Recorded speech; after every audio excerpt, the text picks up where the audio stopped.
Pete Moore, one of PTM Guns. What I have here is a bit of a blast from the past and probably my favourite European hunting rifle, and also a model that I think should have never been discontinued. It's Mauser's M03. Okay, tiny bit of history. The original Mauser company, the big one, Obendorf, Decocker, they pretty much melted down towards the end of the 20th century. I think bad investments in various things. And they became part of the Blaser group. And in 2003, they launched a rifle called the M03 or M03. It was a switch barrel, switch caliber gun, very, very modern, and it has zero to do with the original Mauser 98, but it's been configured to feel like it's got a decocker that feels a bit like the old wing type safety catch. I was approached by the original importers and asked if I'd like to have a look at one, and I said yes I would. And they sent one down, but they said you can't have it for long. And to be brutally honest, sometimes when you're testing a new rifle, it's very hard to get your head around it unless you take it hunting and really put it through the ringer to get an idea. And so I tested the rifle as best I could, sent it back, and I was sort of not impressed, not unimpressed. It wasn't particularly cheap, and back then I really hadn't experienced much in the way of high-end European rifles, so I just assumed it was very expensive what it was, and in all honesty, it didn't do anything that Remington 700 could do. I think it was 2007, I got a phone call from a gentleman called Robert Sajitz from Isny in Germany, where the Mauser plant is, along with the Blaser plant. And he asked me if I would like to test the new Mauser M03 Extreme. Up until then, the Mausers have all been wooden stock guns, and I'm not a fan of wood. It's nice, it's pretty, but it does tend to get battered a lot, and also it can be very affected by heat and cold and humidity. And I think I said to him, yeah, wood's nice, but it's really good for looking at or burning. And I think he actually took a little bit of a step back when I said that.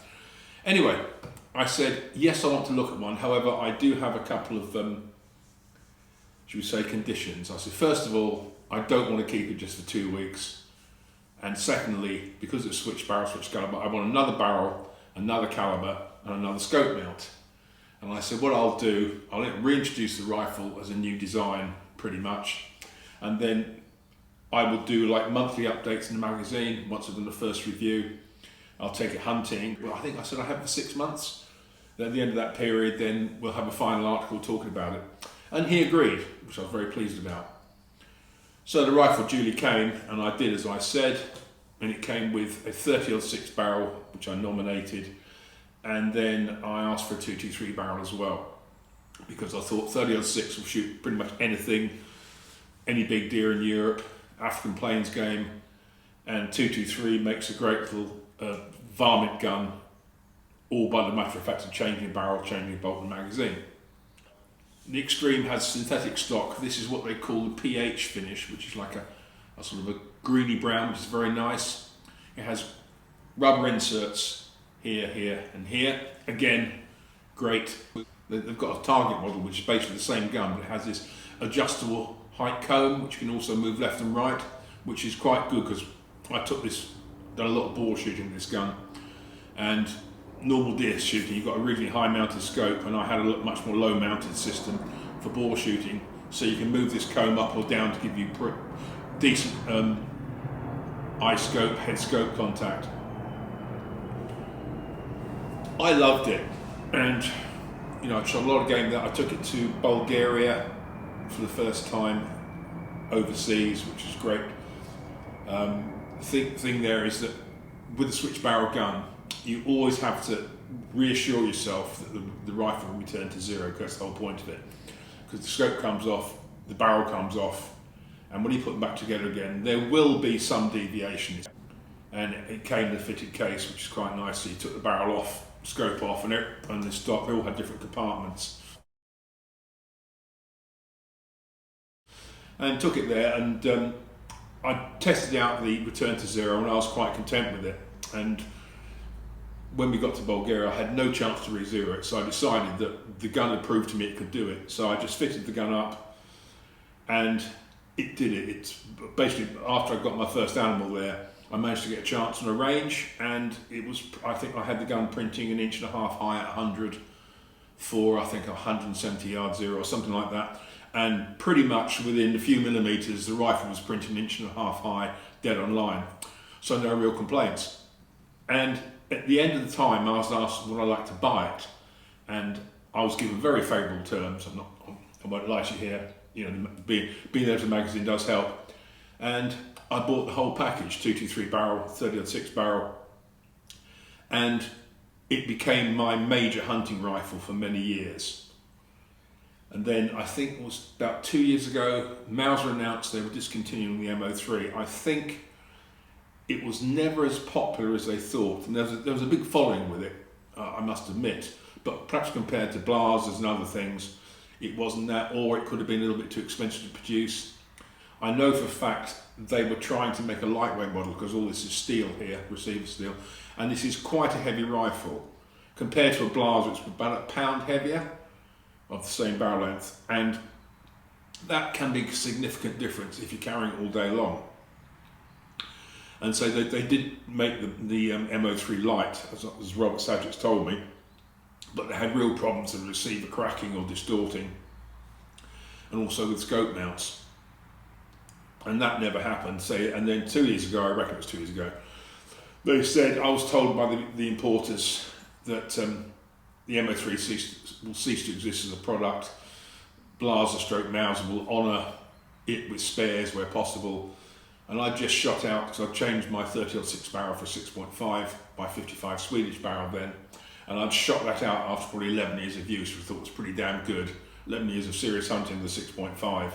And eventually the barrel decided to go up the ghost. You can't complain. And I was told no barrels. And I was very upset because I just loved it so much. I went out and bought another rifle in 6.5 Creedmoor, which was okay, but I missed my Mauser. And then I was told about, I don't know, 6-7 months after that Mauser were now offering barrels. You had to ring up on order, they weren't off the shelf. And I bought myself a brand new 6.5 Swedish barrel. So although this gun, so I got it in 2007, so do the math. It's an old rifle, you can tell it's worn here and here, though it's still as good as new pretty much. By putting on a new barrel, it's a bit like Trigger's broom in Only Fools and Horses. Sometimes you change the head, sometimes you change the handle, but it's always the same broom. The scope mount secures by twin latches, here and here. What you do, lift it up so it unlocks, pull it back, lift up, pull it back, and it comes away. There's little 3-lobe rotors under here that engage with the top of the receivers, and they lock. Unlike the Blaser system, it's non-adjustable. I mean, this scope mount's been off I don't know how many times, but it's still good and secure, so they must make some good steel of it. So you put it back on, like so, hold it down, just press, and it's as simple as that. They offer a number of mounts, a rail mount, a Picatinny mount, obviously a mount for rings, and you can get rings of different sizes. Being a switch barrel design, obviously, and a caliber design, you've got to have some way of adjusting for caliber. On the bolt, press this down, put it back, and that is the bolt out.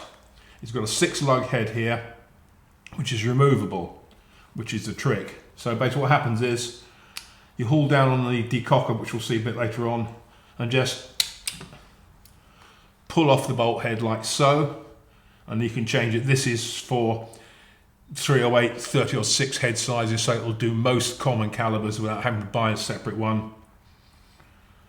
Again, push that over, engage it, clip it back in, and that's pretty much it.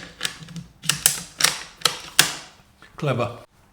The M03 has a decocker. It's here, it's this lever here. Basically, it's sort of, I suppose, in the spirit of the original wing type safety on the 98. So what happens is, with the safety catch, or it's Decocker off the here, you're on safe, the bolt won't open. You just move it across about 1/8 of an inch, and the action unlocks to feed and load, and it's still uncocked. And then if you want to fire, you pull it all the way across to here, and the rifle is then in fire mode. And each time you fire, you operate the bolt, it recocks. But at any time you don't want to fire, press that catch there, and it swings across. That was one of the comments some people made about when they tested it, said that you can pinch your fingers when you press the Decocker. I've never had that problem, but I can see how it could happen. Unlike the Blaser, which doesn't as such have a receiver, this one does. This is not actually received because the barrel locks directly into the bolt head, but it's a place where you put the scope and it gives you sort of hard points as such. They provide a T-key underneath the 2 blind holes. Put it in, undo the screw, move forward, second hole there, undo it as such.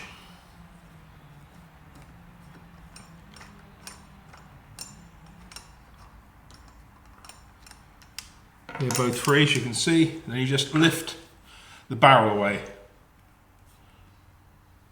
Now the thing with a rifle like this, whereas the Blaser has the scope attached to the barrel, which is quite a good idea, this one doesn't. Basically, the barrel sits within the action in what is basically an inner chassis member, and the scope sits on the receiver, which, though they're all linked together, they are not interconnected in the same way the Blaser is.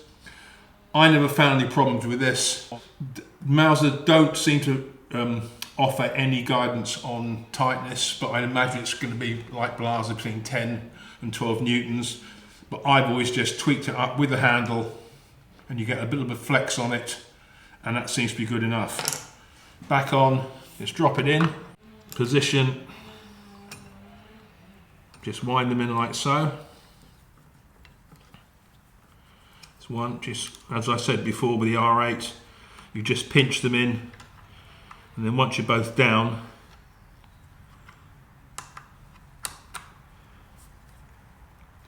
you give it a good tweak, move on to the next one,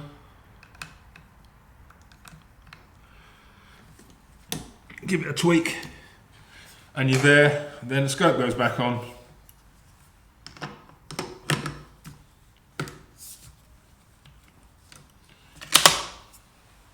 Voila. Feed is from a traditional staggered column 5-round box magazine, very easy to fill, and the ejection aperture here is basically both sides, and if you do need another shot quickly, then all you need to do, literally, if you're empty, is just chuck it around and shut it. I've been boar shooting with this sometimes, and you've emptied your magazine and something else comes out, or you've got to finish it off, and I always carry a few loose rounds in the pocket, and it has done the business every time. Magazines are obviously set for different calibers, like the R8, so this magazine will do 6.5 Swedish, a number of 270, 764, 30-06, and that sort of thing, so you just pick what you want. So, mag goes in. On this rifle originally you could lock the magazine in position, which doesn't work now, but again, it's one of those things that could be quite useful.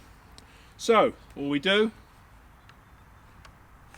first round in, the Decocker is set to safe or not fire, so to ready for fire, you bring it up to the shoulder,